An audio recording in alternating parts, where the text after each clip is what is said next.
So hello friends, welcome to my channel जहां हम सीखेंगे कॉमर्स एक बहुत ही मजेदार और आसान तरीके से।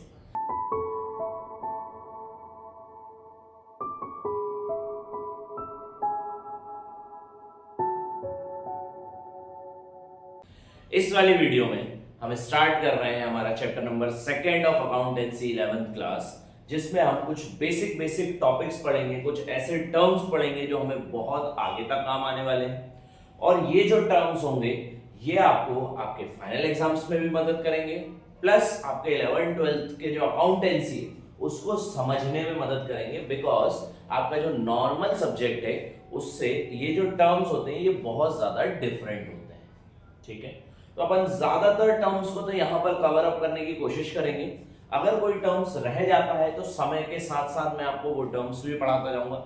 अभी हमारे पास लगभग 20 टर्म्स यहाँ लिखे हुए हैं, इतने ही और भी हैं, और मैं कोशिश करूंगा कि एक ही वीडियो में मैं ये पूरे टर्म्स को कंप्लीट कर सकूं। ठीक है, तो चलिए शुरू करते हैं बिना देरी के। ये वीडियो जो है थोड़ी सी लंबी रहने वाली है, बहुत ज्यादा छोटे टॉपिक्स, बहुत छोटे छोटे हैं लेकिन बहुत सारे हैं, तो बहुत ध्यान से पढ़ना और साथ में ही नोट्स बनाते चलना। ठीक है, सबसे पहले बात करें हम अगर हमारे अकाउंटिंग टर्म्स की, तो हम सबसे पहली चीज जो पढ़ते हैं it is entity. What do you mean bye entity? जैसे अपन ने कई बार आप लोग अभी बिजनेस स्टडीज में पढ़ोगे that company is having a separate legal entity. What do you mean bye separate legal entity? Entity का मतलब होता है पहचान। लाइक मेरा नाम है अर्जुन सिंह, सो ये मेरी पहचान है, ये मेरी एंटिटी है। या फिर इस क्लास का नाम है समाधान एकेडमी, तो ये इसकी एंटिटी है। तो इस तरीके से हर एक इंसान की पहचान जैसे होती है, ऐसे ही हर कंपनी की भी पहचान होती है, और उस पहचान को हम बोलते हैं entity. That's why we say that business और company is having a separate legal entity. Company की उसके ओनर्स के अलावा सेपरेट लीगल एंटिटी होती है, सेपरेट एक पहचान होती है। मतलब रिलायंस इंडस्ट्रीज एंड मुकेश अंबानी दोनों अलग अलग एंटिटीज हैं, they both are different entities.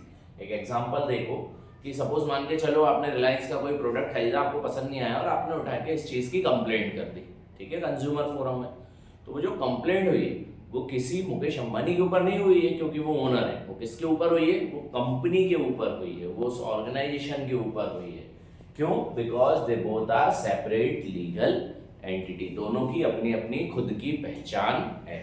तो एंटिटी का मतलब क्या होता है? Entity is the basic term used for पहचान, किसी भी लोग, किसी भी पर्सन की या किसी भी ऑर्गेनाइजेशन की आइडेंटिफिकेशन के लिए जो पहचान के लिए हम शब्द यूज करते हैं, that is considered as entity. Entity समझ आया? Next is account. अकाउंट तो मैं पहले भी बता चुका हूं आपको। अकाउंट क्या होता है? अकाउंट एक वो जगह है जहां पर ट्रांजैक्शन रिकॉर्ड होते हैं, उसको हम क्या बोलते हैं? Account. Account is a place where transactions are recorded. जहां पर ट्रांजैक्शन रिकॉर्ड किए जाते हैं, that is considered as account. Then what do you mean by drawing? Drawing से पहले आपने डायरेक्टली फोर्थ वाले पे बिजनेस ट्रांजैक्शन, जैसे मैंने अभी अकाउंट के साथ ही ट्रांजैक्शन पढ़ा रहा हूं, तो बिजनेस ट्रांजैक्शन। तो अकाउंट क्या होता है? जहां पर ट्रांजैक्शंस रिकॉर्ड किए जाते हैं, that is account. What do you mean by business transactions? एक बिजनेस के अंदर जो भी लेन देन हो रहा है, that is considered as business transactions. मैंने 10 रुपए का पेन खरीदा, it is a business transaction. मैंने 50,000 की फीस कलेक्ट करी, it is a business transaction. मैंने मेरे टीचर्स को सैलरी दी, बिजनेस ट्रांजैक्शंस। मैंने प्रॉफिट कमाया, it is a business transaction. तो हर प्रकार का मनी इनफ्लो और आउटफ्लो जिस भी ऑर्गेनाइजेशन में हो रहा है, that is known as business transaction. वो सारे लेन देन जो कि एक बिजनेस में आम दिनचर्या पर होते हैं, that is considered as business transaction. उसके बाद आते हैं ड्राइंग। ड्राइंग क्या होता है? अब ड्राइंग वो वाली ड्राइंग नहीं जो अपन कलर पेंसिल से करते हैं ना, कलर से जो करते हैं that is a different drawing. यहाँ पे ड्राइंग का मतलब होता है विड्रॉल, पैसा निकाल कर लेकर जाना। अब इसको ऐसे समझो, सपोज मान लो एक पर्सन है ए और एक कंपनी है XYZ लिमिटेड। ठीक है, इस पर्सन ने कंपनी में कुछ पैसा लगाया होगा पहली बार, ठीक है, और इसके बदले में कंपनी ने भी कुछ ना कुछ पैसा इसको रिटर्न में दिया होगा। ठीक है, सपोज मान के चलो मैंने ये ए जो है ये मैं हूँ, और ये XYZ लिमिटेड जो है ये मेरी समाधान एकेडमी। जब मैंने इस एकेडमी को स्टार्ट किया था बच्चों को पढ़ाने के लिए, आप लोगों को शिक्षा देने के लिए, एट दैट टाइम मैंने पैसा लगाया होगा। मैंने ये व्हाइट बोर्ड खरीद के लेके आया हूँ, मैंने कैमरा लेके आया हूँ, ट्राइपॉड लेके आया हूँ, अभी मुझे माइक भी खरीदना है। कई बच्चों की कंप्लेंट आती है कि सर माइक से पढ़ाया है, पढ़ाया करिए।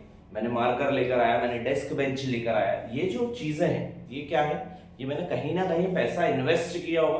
That inclusion of money into the business is known as capital. जब आप पैसा लगाते हो बिजनेस में उसको अपन क्या बोलते हैं, कैपिटल। कैपिटल क्या होता है, इन्वेस्ट क्या बोलते हैं उसको, the primary money which is invested by the investor और इन्वेस्टेड बाय द ओनर। पहला पैसा जो इन्वेस्ट किया जाता है ओनर के द्वारा, that is considered as capital. ठीक है, ऐसे ही the money withdrawal by the owner, वो पैसा जो कि विड्रॉ करके ले गया है ओनर, उसको क्या बोलेंगे, ड्रॉइंग। मैंने पैसा लगाया बिजनेस में, कैपिटल। मैंने बिजनेस से पैसा निकाल के ले गया, ड्रॉइंग।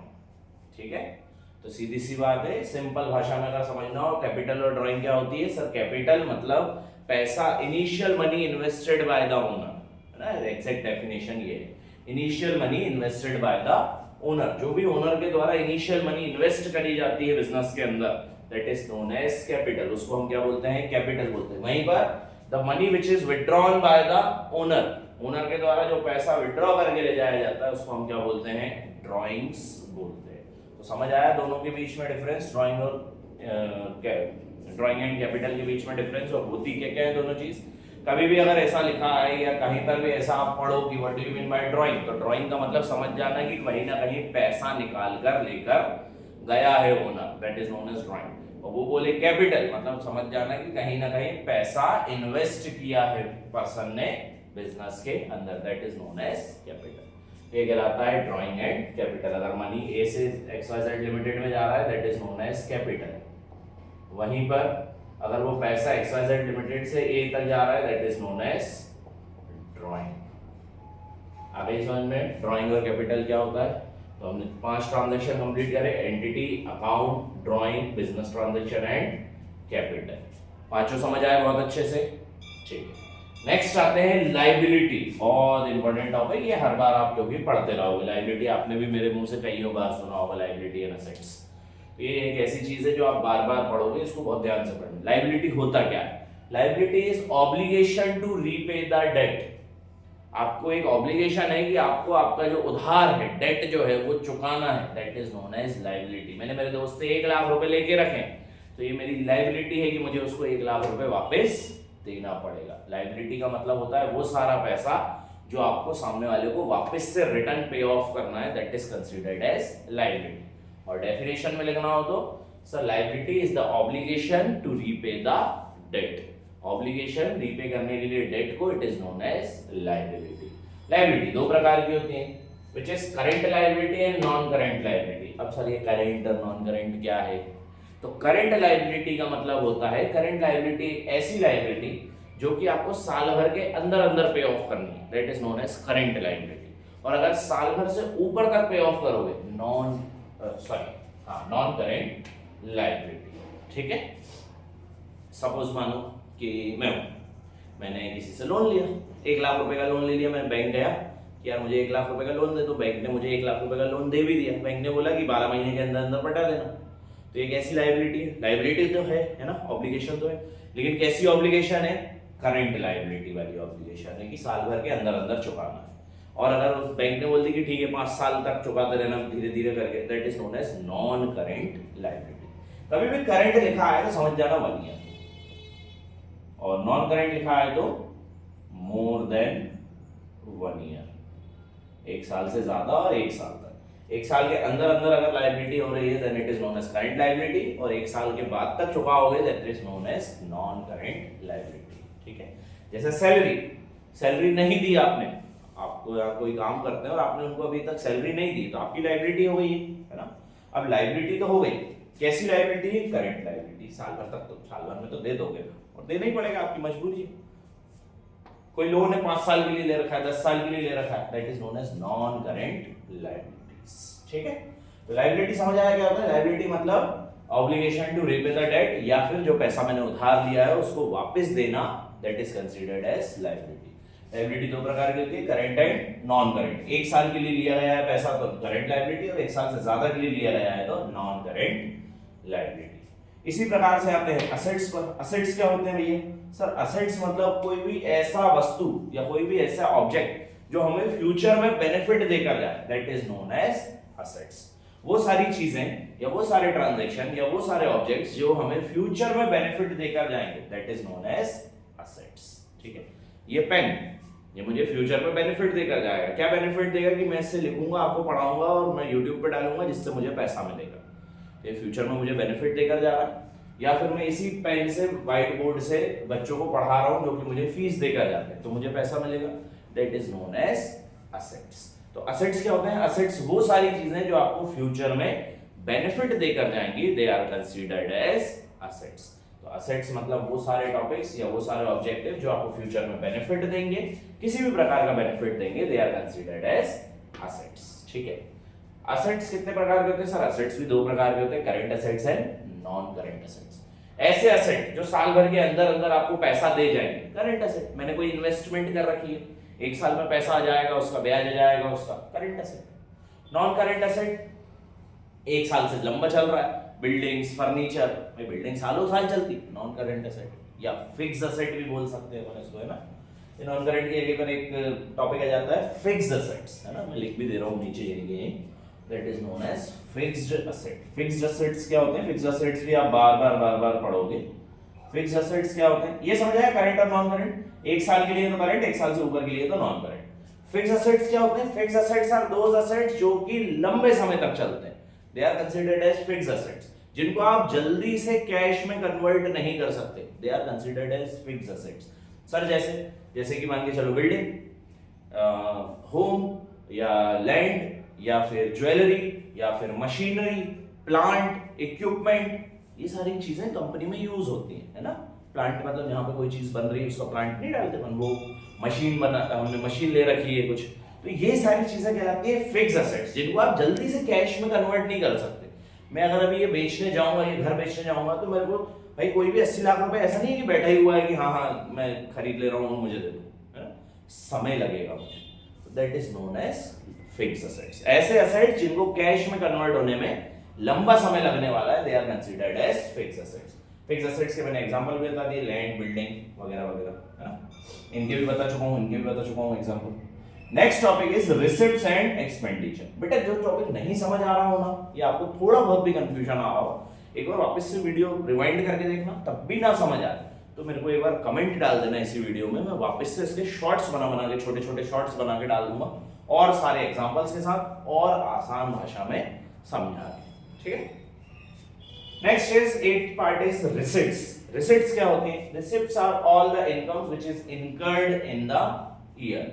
जो भी पैसा आप कमा रहे हो साल भर में, उसको हम क्या बोलते हैं? रिसिप्ट्स। रिसिप्ट्स, रेवेन्यूज, ये कहीं ना कहीं आपको सिमिलर टॉपिक से बहुत माइनर सा डिफरेंस है ना, बट आप चाहो तो एक सिमिलर सेंस में लेकर चल सकते हो। एग्जैक्ट तो सिमिलर नहीं है वो, बट एक सिमिलर सेंस में लेकर चल सकते हो। तो रिसिप्ट का मतलब क्या होता है? वो सारा पैसा जो कि आपने साल भर में कमाया है, that is known as receipts, ठीक है।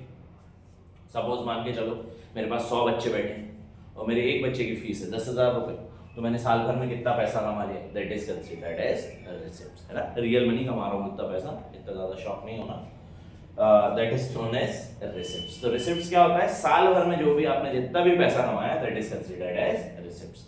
एक्सपेंडिचर क्या होता है? वो सारा पैसा जो कि आपने एक साल में खर्च किया, that is known as expenditure और एक्सपेंसेस। जैसे रेवेन्यू और रिसिप्ट्स, ऐसे एक्सपेंडिचर और एक्सपेंसेस। वो सारा पैसा जो कि आप साल भर में खर्च करोगे, एक्सपेंसेस वो सारा पैसा जो कि आपने साल भर में कमाया है, रिसिप्ट्स। मैंने साल भर में सैलरी दी, किसी को बोनस दिया, कमीशन दिया, किसी प्रकार का एडवर्टाइजमेंट कराया, बेंचेस बनवाई, तो ये सब भी क्या है? These are my expenses. Expenditure है ये मेरा खर्चा है जो मैं एक साल में कर रहा हूं, that is known as expenses.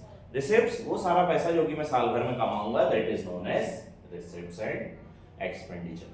आ गई बात समझ में? सारे टॉपिक समझ आए? Entity, account, drawing, business transaction, capital, liability, asset, receipts and expenditure. ये वो सारे टॉपिक्स थे जो आप ज्यादातर पढ़ो, ठीक है।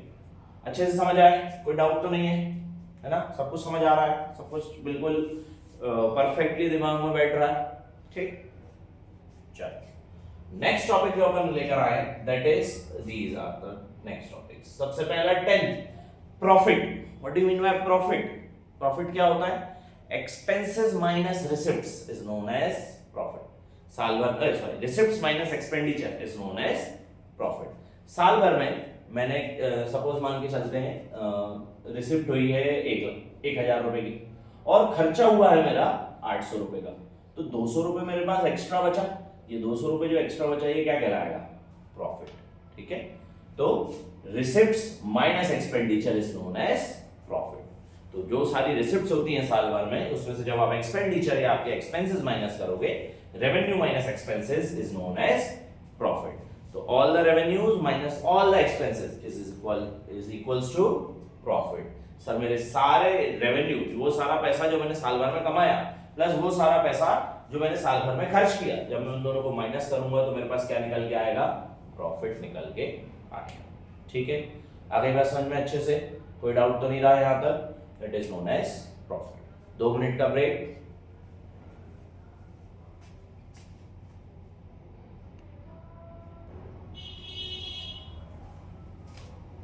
अच्छे से समझ आया प्रॉफिट क्या होता है? कोई डाउट तो नहीं है यहाँ पे प्रॉफिट में? That is known as profit.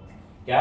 Revenue minus expenses, सारे रेवेन्यू माइनस सारे expenses is known as profit. फिर आते हैं लॉसेस। लॉस क्या होता है? सर रेवेन्यू अगर कम हो जाए और लॉस एक्सपेंसेस अगर ज्यादा हो जाए then it is known as loss. Suppose revenue 800 का हुआ और खर्चा 1000 का हो गया, तो बाकी का पैसा, बाकी का 200 रुपए क्या कहलाएगा?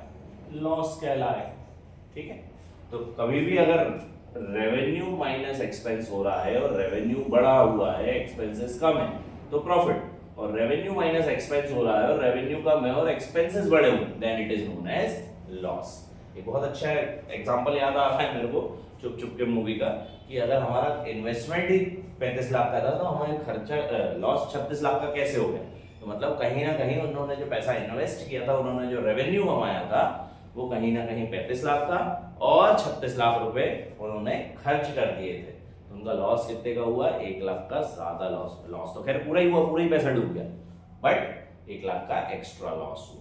सो कभी भी अगर आपके एक्सपेंसेस जो है वो आपके रेवेन्यू से ज्यादा चले जाए, तो बाकी का जो पैसा बैलेंस बचेगा that is known as loss. अगर माइनस में पैसा आ रहा है that is known as loss. आ गई बात समझ में? रेवेन्यू ज्यादा, या तो आप तो सिंपल शब्दों में समझो। सपोज मान के चलो ये मेरा रेवेन्यू है, ये मेरे एक्सपेंसेस है। रेवेन्यू ज्यादा है, एक्सपेंसेस कम है, तो बाकी के जो बीच का डिफरेंस दिख रहा है ये क्या है? प्रॉफिट। मेरे एक्सपेंसेस ज्यादा है, रेवेन्यूज कम है, तो भी बीच में डिफरेंस दिख रहा है, ये डिफरेंस क्या है? लॉस। आ गई बात समझ में? तो कभी भी अगर मेरे खर्चे ज्यादा हैं और इनकम कम है तो लॉस, इनकम ज्यादा है खर्चे कम है तो प्रॉफिट। ठीक है, आपके पास 100 रुपए थे, आपने 50 रुपए खर्च कर दिए, तो बाकी का जो 50 बचा वो क्या है? प्रॉफिट। आपके पास 100 रुपए थे, आपने 150 खर्च कर दिए, तो 50 रुपए एक्स्ट्रा खर्च करे ना, तो वो जो एक्स्ट्रा 50 रुपए खर्च करे वो क्या है? आपका लॉस। ठीक है, that is known as profit and loss. Gain. अब ये प्रॉफिट और गेन जो है ये बच्चे कई बार एक सा यूज कर देते हैं, they both are different terms. Gain क्या होता है? Unexpected profit is known as gain. ऐसा प्रॉफिट जो हमें एक्सपेक्टेशन में नहीं था लेकिन हो गया, गेन। सपोज मान के चलो मैंने एक इन्वेस्टमेंट करा था 10 लाख रुपए का, मैंने एक जमीन ली थी, 1 एकड़ जमीन ली थी 10 लाख रुपए की। अचानक से उस जमीन के बाजू में से हाईवे निकल गया, मुझे नहीं मालूम था ये निकलेगा, बट अचानक से निकल गया। अब वो 10 लाख की जो जमीन थी, मैंने सोचा था भाई 5 साल बाद बेचूंगा, 10, 12, 15 लाख रुपए में बिक जाएगी, 5 लाख का प्रॉफिट हो जाएगा, सिंपल प्रॉफिट है ना। बट अचानक से हाईवे निकल गया, वो 10 लाख की जो जमीन थी अब 1 करोड़ की हो गई, तो मेरे को प्रॉफिट कितने का हुआ? 90 लाख रुपए का हुआ। तो that is not profit actually, that is gain, unexpected profit. ऐसा प्रॉफिट जो एक्सपेक्टेड नहीं था लेकिन फिर भी हो गया, उसको हम क्या बोलेंगे? गेन बोलेंगे। मेरा कोई कोर्ट केस चल रहा था, मैं जीत गया, उसमें जीत गया तो मुझे कुछ लमसम अमाउंट में पैसा मिल गया, तो वो जो अमाउंट में मुझे पैसा मिलेगा that is known as gain. आ गई बात समझ में? Difference between profit and gain. Profit क्या होता है? प्रॉफिट मतलब नॉर्मल जो आप पैसा कमा रहे हो that is profit, but extraordinary अगर आप प्रॉफिट कमा रहे हो that is considered as gain. आ गई बात समझ में? गेन। अब ये जो टॉपिक्स हैं ये तो सिंपल सिंपल है, फटाफट पढ़ा दूंगा। परचेज, कोई भी चीज को खरीदना, कंपनी के अंदर जो भी स्टॉक खरीदा जा रहा है that is known as purchase. Purchase return, वो सारी चीजें जो कि हमारे परचेज में हमने खरीदा था लेकिन हमें पसंद नहीं आया, हमने वापस कर दिया, परचेज रिटर्न। तो अगर कोई भी अमाउंट या कोई भी चीजें या कोई भी गुड्स आप खरीद रहे हो कंपनी के अंदर, परचेज। कोई भी चीज बेच रहे हो कंपनी से, परचेज रिटर्न, सॉरी कोई भी चीज रिटर्न कर रहे हो वापस, तो परचेज रिटर्न। कोई भी चीज बेच रहे हो, सेल्स। कोई भी बिकी हुई चीज वापस आ गई, sales return. Simple simple topics है, परचेज रिटर्न, सेल्स रिटर्न, है ना। परचेज का मतलब तो अब ये तो एक ऐसी टर्म है जो आप डे टू डे लाइफ में भी यूज करते हो। परचेज क्या होता है? वो सारी चीजें जो कि आपने खरीदी, परचेज। वो सारी चीजें जो आपने रिटर्न कर दी, परचेज रिटर्न। वो सारी चीजें जो आपने बेची, सेल्स। वो सारी चीजें जो बिकी हुई जो वापस आ गई, सेल्स रिटर्न। ठीक है, that is known as purchase return, sales and sales return. इसका भी एक एग्जांपल ले लेते हैं, तीनों चारों का। सपोज मान के चलो कि मेरा आटा बनाने का काम है, ठीक है। तो आटा बनाने के लिए मैंने रॉ मटेरियल खरीदा होगा, व्हिच इज व्हीट। तो वो जो व्हीट मैंने खरीदा, सपोज मैंने 1 क्विंटल व्हीट खरीद लिया, that is known as purchase for my business. उसमें से 1 क्विंटल में से 10 किलो खराब निकल गया, मैंने रिटर्न कर दिया, परचेज रिटर्न। मैंने जो खरीदा था वो वापस दे दिया उसको, परचेज रिटर्न। मैंने उसका आटा बनाया और आटा बना के बेच दिया 1 क्विंटल का, सेल्स। उस 1 क्विंटल आटे में 10 किलो आटा लोगों को समझ नहीं आया, उन्होंने वापस कर दिया, सेल्स रिटर्न। जो बेचा था वो वापस आ गया, that is known as purchase return, sales and sales return. आ गई बात समझ में? ये 4 टॉपिक भी हो गए हमारे पास, सेल्स एंड सेल्स रिटर्न तक अच्छे से, कोई दिक्कत तो नहीं। Next is goods. गुड्स मतलब अच्छा, है ना। गुड्स मतलब क्या होता है? सर अच्छा, आप बहुत गुड हो, है ना। नहीं, यहाँ पे sorry for the bad joke, यहाँ पे गुड का मतलब जो होता है, गुड्स का मतलब क्या होता है? वो सारी चीजें जो बेचने के लिए तैयार है, that is known as goods. ठीक है। Next is stock. Sir stock का मतलब भी तो वही होता है, वो सारी चीजें जो बेचने के लिए तैयार है, that is also known as stock. तो what is the basic difference between goods and stock? Sir आपने 1 क्विंटल का आटा बनाया, वो भी आपके लिए गुड्स है बेचने के लिए। और सर आपने 1 क्विंटल का आटा बनाया तो वो अगर कंपनी के अंदर रखा हुआ है, अभी बिका नहीं है, वो भी तो स्टॉक है ना। तो सर ये गुड्स और स्टॉक तो एक ही बात हो गई, तो फिर इसको अपन अलग अलग क्यों यूज करते हैं? बेटा अलग अलग इसलिए यूज करते हैं, गुड्स वो सारी चीजें होती हैं जो हमने खुद ने बनाई है और अभी हमारे पास रखी हुई है unsold, that is known as goods. हमने स्वयं बनाई, ध्यान रखना, अच्छे से सुनना इस चीज। जो चीज हमने स्वयं बनाई है और अभी तक बिकी नहीं है, गुड्स। जो चीज किसी दूसरे ने बनाई है, हमने लेकर आए, हमारे यहां पर रखी हुई है और बाद में बेचेगी, स्टॉक। मेरा आटे का काम था, मैंने गेहूं खरीद कर लेकर आया, आटा बनाया और अभी रखा हुआ है, अभी बेचूंगा मैं उसको, गुड्स। मैंने शक्कर बाजार से खरीद कर लेकर आया और मेरे दुकान में रखी हुई है और मैं अभी उसको भी बेचूंगा, स्टॉक। शक्कर मैंने नहीं बनाई है, आटा मैंने बनाया। तो वो सारी चीजें जो आप खुद मैन्युफैक्चर कर रहे हो और बाद में बेचोगे, गुड्स। वो सारी चीजें जो आप बाजार से खरीद के लेकर आ रहे हो और बाद में बेचोगे, स्टॉक। आ गई बात समझ में? Difference between goods and stock अच्छे से। खुद बना रहे हो तो गुड्स, और अगर बना बनाया खरीद कर लेकर आ रहे हो, थोड़ा सा एक्स्ट्रा अमाउंट में बेच रहे हो तो स्टॉक। ठीक। Next 19, trade payable, debtors. Trade payable, bills payable या फिर traders, sorry bill receivables. Trade payables, sorry यार मैं भी क्या उल्टा सीधा बोल रहा हूँ, I am so sorry. Trade receivable, debtors. Bills receivable, debtors. ठीक है, ये तीनों एक ही टर्म्स है, bill receivable, trade receivables and debtors. Debtors नहीं होता वो, है ना, पढ़ने में डेप्टर्स आता है but it is not deptors, it is debtors.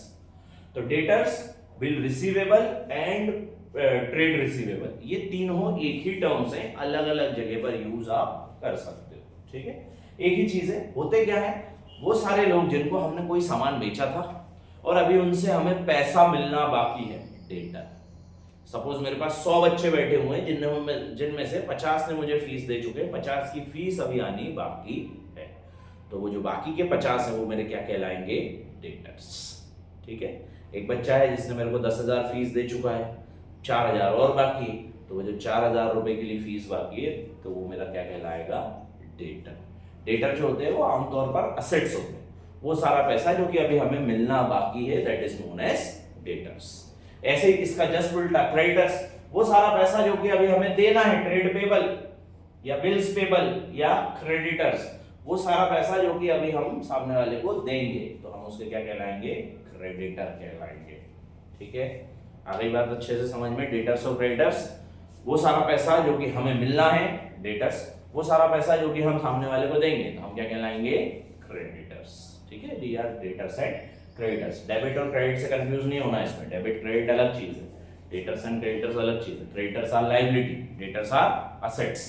Debtor जो होते हैं वो असेट होते हैं, क्रेडिटर जो होती है वो क्या होती है, लायबिलिटी होती है। डेटर्स क्या होते हैं? डेटर्स आर दोस पीपल्स जिनसे हमें पैसा लेना है। हमने कोई माल बेचा होगा उनको, अभी उनसे हमें पैसा मिलना है, they are considered as debtors. ऐसे सारे लोग जिनसे हमने माल खरीदा था, हमने कुछ स्टॉक या गुड्स खरीदे थे और हमें उसको पैसा देना है, they are considered as creditors. आगे बात समझ में अच्छे से? ये थे आपके basic 20 topics of accounting terms. इसके अलावा और भी कई सारे, जस्ट 1-2 सेकंड का पॉज आएगा और आपकी जो स्लाइड है वो चेंज होगी और नए टॉपिक्स आपको यहाँ पर लिखे मिलेंगे। ये सारे टॉपिक्स अच्छे से समझ आए, होपफुली आपको बहुत अच्छे से समझ आए होंगे। ठीक है, देखना और इनको जो नहीं समझ आए, अगेन मैं बोल रहा हूँ, उसको काय में डाल देना, कमेंट सेक्शन में डाल देना, मैं उसके ऊपर से बहुत विस्तार में शॉर्ट बना दूंगा।